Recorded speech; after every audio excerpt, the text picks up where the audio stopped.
और मैं गीता जयंती का जब उल्लेख कर रहा हूं तो गीता के कर्मयोग की बात करूंगा, जहां कर्म की प्रधानता है। आप कर्म करेंगे तो आपको फल मिलेगा। भारतीय जनता पार्टी ने लोकसभा चुनाव को ध्यान में रखते हुए लगभग 1 वर्ष पहले से ही तैयारी करना प्रारंभ कर दिया है। मतदाताओं सूची के पुनरीक्षण का काम हो या बूथ समितियों के सत्यापन का, बूथ समितियों के सशक्तिकरण का काम हो, भारतीय जनता पार्टी अपने संगठन पर अहर्निश काम करती है। तब भारतीय जनता पार्टी का संगठन एक अपराजयी संगठन बनकर सामने आता है। केंद्र में नरेंद्र मोदी जी की सरकार और उत्तर प्रदेश में योगी आदित्यनाथ जी की सरकार, दोनों सरकारों के डबल इंजन के कामकाज ने एक ऐसा लाभार्थी वर्ग खड़ा किया है जिसके आधार पर हम पूरे भरोसे के साथ कह सकते हैं कि भारतीय जनता पार्टी इस बार उत्तर प्रदेश में 80 की 80 लोकसभा सीटें जीतने जा रही है। और ये बात जब कह रहा हूं तो इसके पीछे आधार है। हमने उत्तर प्रदेश में बड़े बड़े किले और गढ़ ढहा दिए।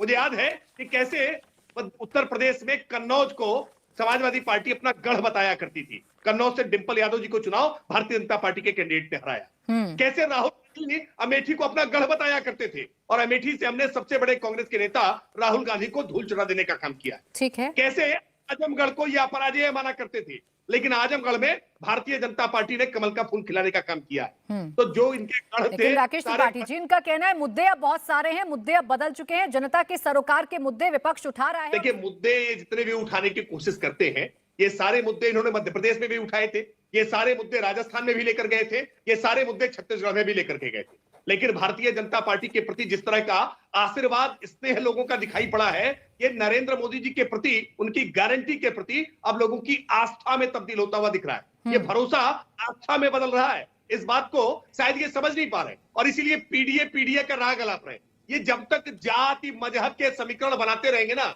तब तक इनकी यही गति होगी। आज अपनी स्थापना के बाद से सबसे ज्यादा दुर्दिन कांग्रेस देख रही है। समाजवादी पार्टी जब से अखिलेश यादव जी के हाथ में आई, तब से लगातार 14 हारे, 17 हारे। ठीक है, राकेश सुनील जी ने कहा कि हम अपनी टीवी पर रणनीति नहीं बताएंगे।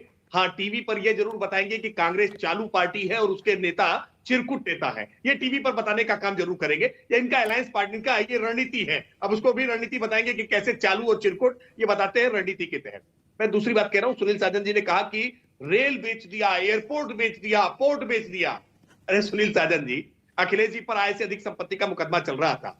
सारी संपत्ति लगा देंगे तो भी भारत का एक रेलवे स्टेशन नहीं खरीद सकते और किसी की औकात नहीं है, किसी की हैसियत नहीं है कि कोई भारत का रेल खरीद सकता है, कोई भारत का एयरपोर्ट खरीद सकता है। किसी को रखरखाव के लिए दिया जाना, किसी को सर्विस चार्ज के आधार पर सर्विस के लिए सौंपा जाना, आप उसको खरीद लेना कहते हैं। मैं मानता हूं ये बहुत खराब है। यह पॉलिटिकल पार्टी नहीं है कि पिताजी ने बनाई पार्टी है और बेटे ने। बेरोजगारी का होना, इन मुद्दों को तो नहीं छुटला सकते ना आप। ये मुद्दे तो हैं और विपक्ष ने इन मुद्दों को पकड़ा है। हम बता रहे हैं, उत्तर प्रदेश में अखिलेश यादव जी जब मुख्यमंत्री तो बेरोजगारी की दर 17.4% थी और उत्तर प्रदेश में योगी आदित्यनाथ जी की सरकार आने के बाद बेरोजगारी की दर 4% से लगातार नीचे है।